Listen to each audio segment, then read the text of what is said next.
Но как получилось так, что английский язык стал играть столь важную роль в жизни миллионов людей? Ответ на этот вопрос можно найти в таких исторических сооружениях, как Родосский мемориал, недалеко от Кейптауна в Южной Африке. Этот остаток британского колониального прошлого был построен как символ огромной экономической мощи и амбиций Британской империи.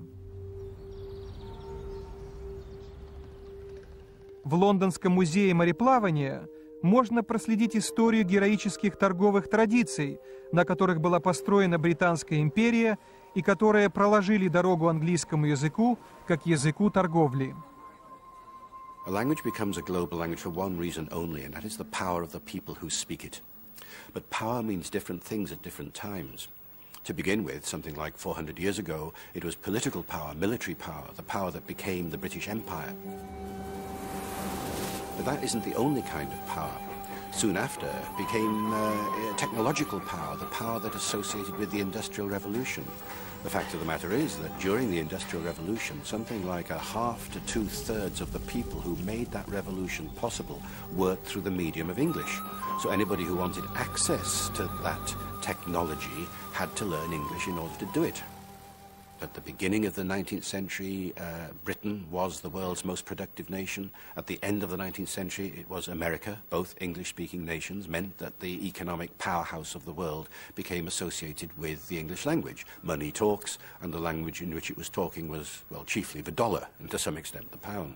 Экономическое доминирование английского языка в международной торговле привело к его доминированию на мировых финансовых рынках, а затем и к острой необходимости в получении финансовых бюллетеней и сводок на английском языке.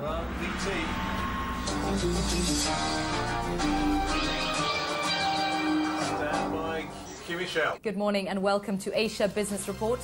The BBC's 24-hour international news and information channel. English really has a pole position in terms of the way that the whole world of finance and economics operates in. Almost all economists have been trained in English wherever they studied in the world.